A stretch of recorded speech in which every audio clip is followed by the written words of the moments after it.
What if I told you one man once became so powerful that an entire country feared him?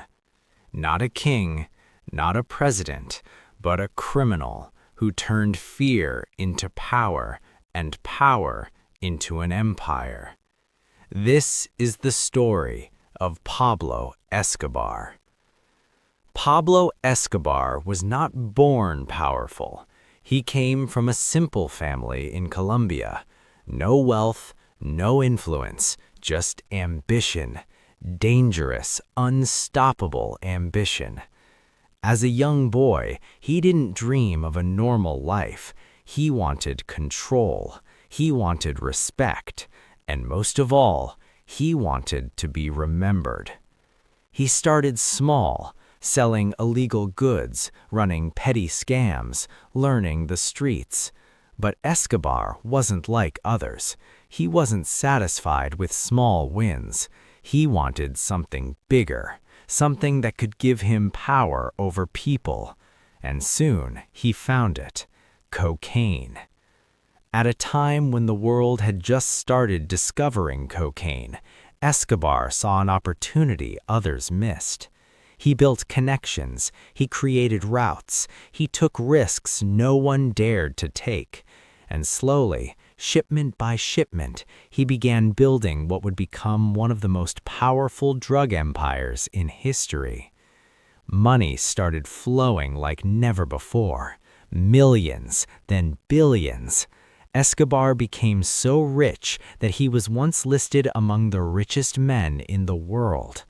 It is said that he earned so much money, he spent thousands of dollars every month just on rubber bands to hold his cash. But power alone wasn't enough.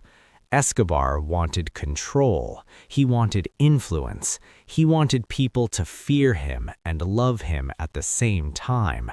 So he played both sides. To the poor, he was a hero. He built houses, gave money, helped the needy. They called him Robin Hood. But behind that image was a completely different reality. To his enemies, Escobar was ruthless. Judges, police officers, politicians, anyone who stood against him became a target. His rule was simple: silver or lead. Take the money or face a bullet. Violence became his language. Bombings, assassinations, chaos. Colombia began to suffer. The government tried to stop him, but Escobar was always one step ahead. He had money, power, and people everywhere. It felt like he was untouchable. At the peak of his power, Escobar controlled nearly 80% of the world's drug trade.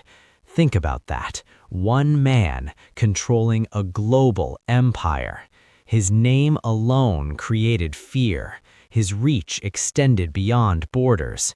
He wasn't just a criminal anymore. He was a force. But power always comes at a cost. The government, along with international forces, intensified their efforts. Escobar became the most wanted man in the world. Hunted, tracked, watched. For the first time, the man who controlled everything was losing control.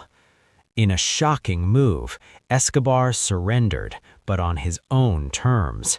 He built his own prison, known as La Catedral.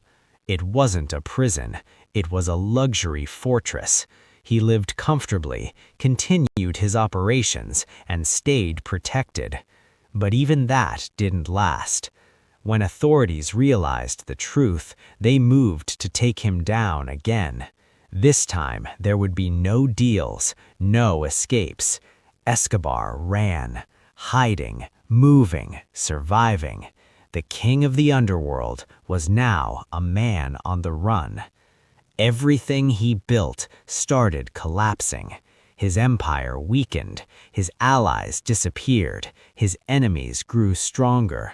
The fear he once controlled now surrounded him. For the first time in his life, Pablo Escobar was alone. And then In 1993, it all ended. Escobar was located on a rooftop in Medellín, surrounded, trapped. There was no escape this time. Shots were fired, and just like that, the most feared man in the world fell. From a poor boy to the richest criminal, from a hero to a monster, from power to downfall, his story is not just about success, it's about the price of it. Because in the end, power built on fear never lasts, and the louder your empire rises, the harder it falls.